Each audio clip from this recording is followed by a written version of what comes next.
10 दिन पूर्व की ही बात है। तमिलनाडु के अखबार में एक लेख प्रकाशित हुआ।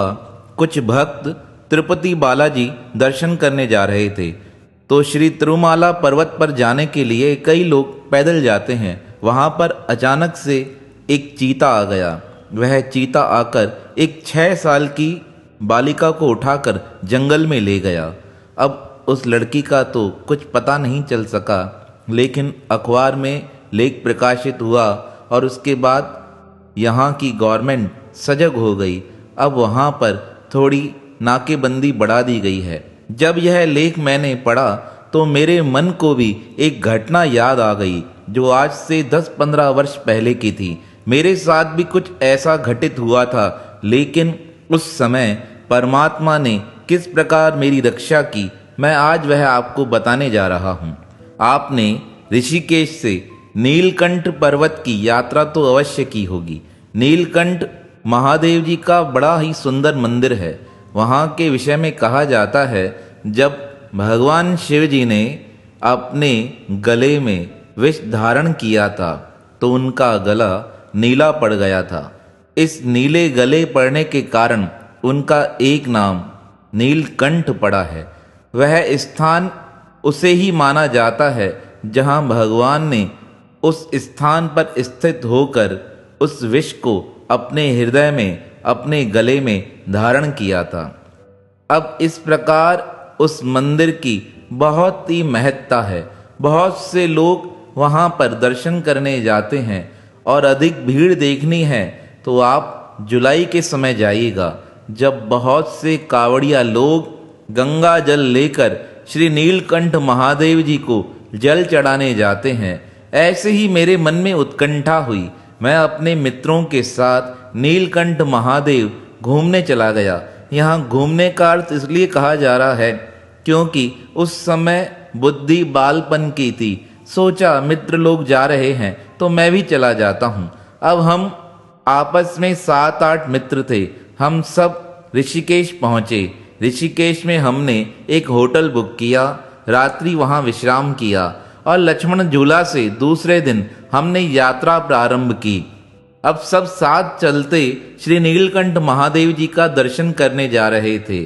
सब अपनी अपनी मस्ती में थे। 2-3 लोग मेरे साथ थे, 1-2 आगे थे, 1-2 उनसे आगे थे।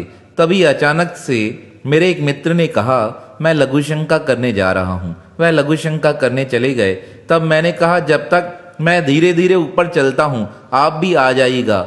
मार्ग में थोड़ी बहुत कारें हमें दिखाई दे रही थी और थोड़े बहुत लोग मिल रहे थे, क्योंकि उस समय अक्टूबर के आसपास का महीना था, इसलिए अत्यधिक मात्रा में लोग नहीं थे। हम धीरे धीरे ओम नमः शिवाय, हर हर महादेव, जय भोले, इस प्रकार आवाजें लगाते चलते जा रहे थे। अभी हम धीरे धीरे ऊपर की ओर चढ़ रहे थे, क्योंकि चढ़ाई चढ़नी पड़ती है महादेव जी के पास जाने के लिए। धीरे धीरे चढ़ते चढ़ते जब हम एक स्थान पर गए तो कुछ लोग मेरे आगे चले गए और एक मित्र जो मेरा पीछे रह गया था, मैं उसका इंतजार कर रहा था। मैंने कहा जब तक मैं धीरे चलूं वो भी आ जाएगा। इस प्रकार भगवान का नाम लेते लेते मैं चलता जा रहा था। लेकिन तभी उसी समय मेरे साथ कुछ ऐसा घटित हुआ जो मेरा तो हृदय ही कांप गया। उस समय अचानक से 2 हिंसक जीव वहां प्रकट हो गए। और वह कौन से थे? 2 भयानक रीछ जिसे भालू कहा जाता है। वह भालू उस जंगल से बाहर निकल आए और उन्होंने दूर से मुझे देखा। ऐसा लगता था उनकी और मेरी दूरी मुश्किल से 20 मीटर ही रही होगी। अब वह दोनों भालू निकलकर सामने खड़े हो गए और यहाँ मैं अकेला। मैंने मन ही मन प्रभु को याद किया, प्रभु रक्षा करो। पीछे देखा तो कोई मित्र नहीं, आसपास कोई लोग नहीं। अब वह दोनों रीछ भागते हुए मेरे पास आने लगे। मैं यही सोचकर वहीं गिर गया कि लगता है मेरे तो प्राण निकल जाएंगे। ऐसा कहकर उनको देखकर मैं वहीं धड़ाम हो गया। जैसे ही मैं गिरा वह भालू मेरे नजदीक आए। जैसे ही वह बिल्कुल मेरे नजदीक आने लगे, तभी अचानक से एक दिव्य चमत्कार हुआ। पता नहीं कहाँ से अचानक से कोई आवाज आई। ऐसा प्रतीत हुआ कि किसी ने कोई बम फाड़ा है, पर कुछ भी समझ नहीं आ रहा था। उस आवाज को सुनकर वह दोनों भालू वहां से भागकर पता नहीं जंगल की ओर किस तरफ चले गए, पता ही नहीं चला। मुझे तो कोई होश नहीं था, हाथ में लग चुकी थी। मैं जैसे तैसे धीरे धीरे करके उठा। इतने में मेरा पीछे छूटा मित्र भी मेरे पास आ गया। पूछने लगा, क्या हुआ? मेरे मुंह से कुछ शब्द नहीं निकल पा रहे थे। वह पूछने लगे, क्या हुआ, क्यों घबरा रहे हो? मैंने उनसे कहा, 2 भालू आए थे। तब मेरी बात सुनकर पहले उसे यकीन नहीं हुआ। तब मैंने कहा, देखो उनके पंजों के निशान भी हैं। तब उसने पंजों के निशान देखे और मुझसे कहा, जल्दी उठो, यहाँ से हमें भागना पड़ेगा, क्योंकि इस स्थान के बारे में कहा जाता है यहाँ बहुत से हिंसक जानवर कभी कभी बाहर निकल आते हैं।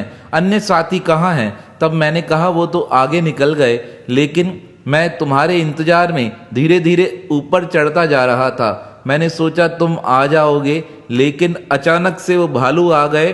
तब उसने पूछा, फिर कहाँ चले गए? उन्होंने तुमको नुकसान नहीं पहुंचाया? तब मैंने कहा, वह मुझसे मुश्किल से थोड़ा ही मीटर आगे खड़े थे। वह मुझे मारने के लिए भागते आ रहे थे, लेकिन मैं इतना घबरा गया कि मेरे पैर हिलने लगे और मैं गिर गया। पता नहीं उस समय अचानक से एक आवाज हुई, ऐसा लगा बम फटा है, पर आसपास बम फटा तो कहीं नहीं दिखा। मुझे यह वृक्ष गिरते हुए दिखाई दिया। हो सकता है इसी की आवाज हो, और वह उस आवाज को सुनकर डरकर यहाँ से भागकर जंगल में चले गए। मेरी बात सुनकर मेरे मित्र ने मुझे हृदय से लगा दिया। कहा, यह वृक्ष की आवाज नहीं, सच्ची कहूँ तुमने उस समय क्या कहा था? तब मैंने उसे बताते हुए कहा, मेरे मुंह से उस समय निकला, परमात्मा मेरी रक्षा करो, हे नीलकंठ महादेव मेरी रक्षा करो। तब मेरे मित्र ने कहा, वह नीलकंठ महादेव का चमत्कार ही था, जिन्होंने वृक्ष को गिराकर इतना भयानक शब्द किया। अन्यथा रीछ तो इंसानों को अपना सबसे बड़ा दुश्मन मानता है, वह उसे मार कर ही छोड़ता है, लेकिन उन्होंने तुम्हें छोड़ दिया, तो यह परमात्मा की शक्ति का ही चमत्कार है। चलो अब हम चल के भगवान के दर्शन करते हैं और उन्हें धन्यवाद देते हैं। मैं अपने मित्र के साथ मंदिर में आया। मेरे हाथ पर बड़े जोर से लगी थी और पैर के एक स्थान पर एक भालू का पैर की रगड़ भी आ गई थी।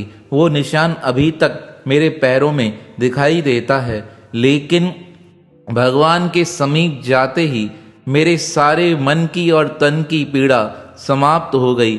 मैंने श्री नीलकंठ महादेव जी से यही प्रार्थना की, प्रभु जिस प्रकार आज आपने इस संकट के समय मेरी रक्षा की है, उसी प्रकार हर संकट में मेरी रक्षा करते रहना। ये मेरे जीवन का प्रत्यक्ष प्रसंग था, किस प्रकार परमात्मा ने स्वयं प्रकट होकर मेरी रक्षा की। मैंने सोचा कुछ दिन पूर्व जब मैंने ये चीते वाली घटना पढ़ी थी, तो सोचा अपने जीवन का प्रसंग भी आप तक भेज सकूं, जैसे कि भक्तों के मन में यह विश्वास हो सके कि जब भी सच्चे हृदय से परमात्मा को याद किया जाता है, तो परमात्मा किसी न किसी रूप में वहाँ प्रकट होकर अपने भक्तों की संभाल करते हैं।